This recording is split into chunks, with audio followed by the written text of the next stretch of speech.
A and D. Scientists often have a reputation for being intelligent, but not necessarily brave. What did they say about scientists? Thái, They have a reputation for being what? Thái, Intelligent. Yeah, but maybe not. intelligent. We usually don't think scientists are very brave people, but we usually think they are intelligent people. He's going to talk about their reputation and what these two people actually did. Unit 5. Listening 2. Activities A and D. Scientists often have a reputation for being intelligent, but not necessarily brave. You may picture them in white coats in a lab somewhere, looking through microscopes or doing experiments with beakers and tubes. But science, by its very nature, is about taking risks. Scientists solve problems, explore mysteries, and investigate the world around us. Okay, 3 things that scientists do. He said they solve problems, explore the world, yes, and investigate. Good. Solve, explore, and investigate. But science, by its very nature, is about taking risks. Scientists solve problems, explore mysteries, and investigate the world around us. While this sometimes takes them into a laboratory, it often takes them out into the world, to the very edge of what is known. As a result, they often put themselves at risk. Think about the dangers the natural world poses. Terrible storms like hurricanes and tornadoes, extreme climate and terrain found in deserts or at the Arctic Circle, the shifting of the Earth itself causing earthquakes and erupting volcanoes. The more scientists can learn about these phenomena, the better they can make predictions and protect us. So scientists sometimes make predictions about nature, and that might put them in a risky or a dangerous situation. For example, what are some examples of dangerous situations in nature? Tornado, Earthquake, tornado, volcano, hurricane, that's right. So if scientists are studying that natural phenomenon, they might be in a dangerous situation. Paul Flaherty is a flight meteorologist with the National Oceanic and Atmospheric Administration's Aircraft Operations Center at MacDill Air Force Base in Tampa, Florida. He often flies aircrafts through a hurricane's center, or... What does he often do? fly to, He flies fly through a hurricane center in an aircraft, meaning like an airplane. He often flies aircrafts through a hurricane's center, or eyewall. According to Flaherty, everyone on his crew understands the risks that come with this job, but they know the information they are able to collect and get to forecasters, researchers, and the public far outweighs the risks. That was interesting. He said outweigh. So the information outweighs the risk. Outweigh means heavier or more important? More important, yeah. So outweigh. Outweigh can mean heavier physically, but in this circumstance, it means more important. It outweighs. So we look at the advantages and the disadvantages, and which one outweighs. It's like we put it on the scale, right? 2 things on the scale. One of them is heavier. The heavier one will outweigh the lighter one. So that's how we make a decision sometimes. And that's what he talks about. Taking a risk is dangerous, but the benefits outweigh the risk. Yes? this outweigh, right? The heavier. This one outweighs, yes. Or lighter. Outweigh.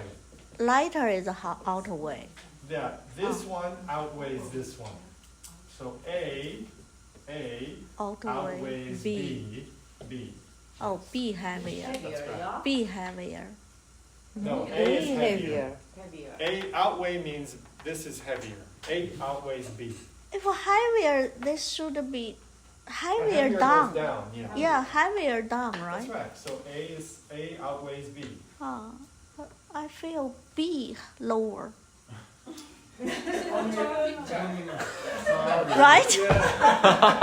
Yes. Oh yeah. That's right. Okay. Thank you. My Okay. picture was wrong. Yes. A simple question. Can I get the spelling of a natural phenomenon? Spelling. Phenomenon. Yeah. Yes. Phenomenon. Do you really want to know, or you just want to test my spelling? I really want to know. Phenomenon. I cannot do it. Really? I often use this word, but I don't know about Phenomenon. spelling. Yes. Phenomenon. Is that right? It's not a word I normally spell. Phenomenon. Yeah, that's right. Thank you. Information they are able to collect and get to forecasters, researchers, and the public far outweighs the risks. As a meteorologist, he's fascinated with all types of weather. But fascination alone isn't enough to allow you to keep taking risks. On a previous trip in 2005, he and his crew tracked Hurricane Katrina for 5 nights before she made landfall. What did he track? Hurricane Katrina, yes. It was one of the serious hurricanes that caused a lot of damage in the U.S. After seeing the damage Katrina caused firsthand, and How did he see the damage? Firsthand. Firsthand. That means directly, yes. after knowing his crew's efforts played a big role in getting over 1 million people out of harm's way, he never again questioned why he takes these risks. He never questioned why he takes this risk. Why did he not question? No adult. Yeah, it outweighs the risk. Because especially what happened, listen again. Seeing the damage Katrina caused firsthand, and after knowing his crew's efforts played a big role in getting over 1 million people out of harm's way, Oh. They got how many people? 1 1 million people out of what? Out of way.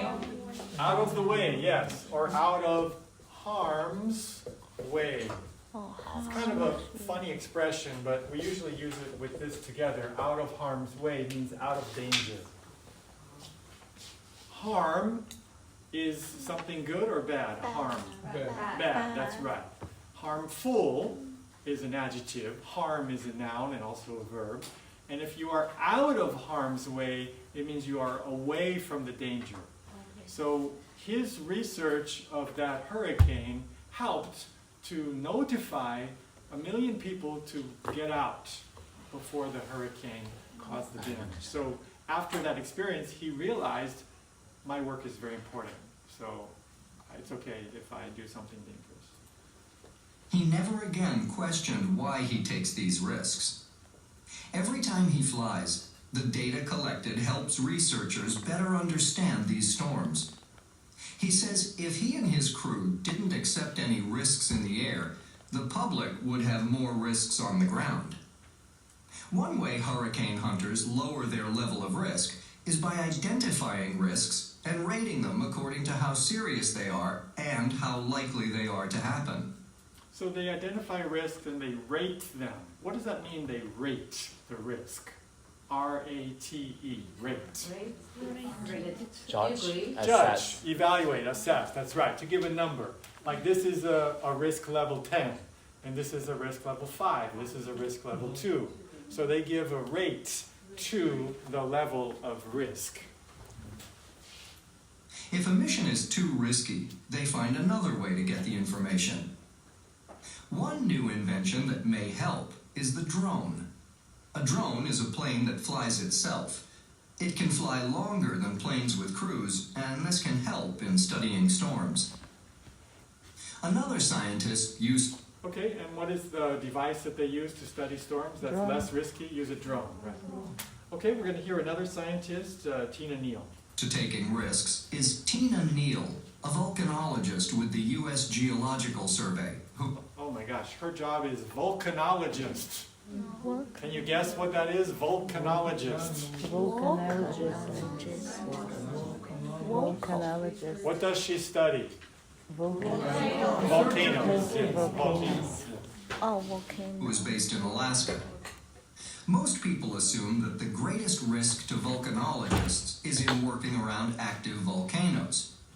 Neil says that while that is dangerous at times, she has always erred on the side of caution.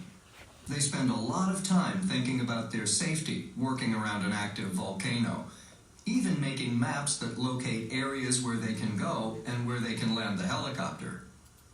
Okay, so many people think it's dangerous to be close to what? Volcano. What kind of volcano? Active. volcano, yes. Active. But they make maps so that they can locate what? What do they want to locate? Safe areas, Safe yeah, area. where they can land a helicopter, where they can go safely. She thinks the greater risks have to do with the environment and their mode of transportation. Especially in Alaska, they face difficult and dangerous weather and bears, and they use helicopters, small airplanes, and sometimes boats to get to the volcanoes. So she said the biggest danger is actually not the volcano. What is a Bear. bigger danger? Bear. Bears in Oh. Alaska, Yeah, and Alaska. what else is a danger? Don't know. Did not Has catch. how many of you have been to Alaska? Nobody. Let's listen again. What are the dangers in Alaska? And where they can land the helicopter. She thinks the greater risks have to do with the environment and their mode of transportation. What are Road they? mode transportation. Transportation and environment. So the weather in Alaska is a danger, and the transportation, because they're traveling usually by what? Helicopter, yes. Helicopter. Especially in Alaska, they face difficult and dangerous weather and bears, and they use helicopters, small airplanes, and sometimes boats to get to the volcanoes. On a trip-by-trip basis, these are greater risks. According to Neil, volcanology, especially the field part of the science, has more risks than other types of science that are done in office or most lab settings. Taking risks is essential at times to getting the job done. Her career in volcanology has been very rewarding. She thinks any job that allows her to discover, travel, and help make the world a safer place is worth doing. She said her job is worth doing, right? And she said it's rewarding. Why is it rewarding and worth doing? Because she can How? help make the world safer, and also she can travel. Yeah, so she probably enjoys the travel aspect of her job as well. So science and risk-taking often go hand in hand. Many scientists continue to do research even after they retire, often taking on new challenges. So even as they get older, scientists prove they can still take risks. Okay, let's look at the next page, 112, and you can answer some questions here if it's true or false about the two speakers. Look at part C. Number 1, Flaherty and Neil work in the same scientific field. Number 2, weather is one of the biggest risks they face. Number 3, both scientists gather information that can be used to help predict natural disasters. And number 4, unfortunately, there isn't much they can do to control or lower their risks. Are those true or false from what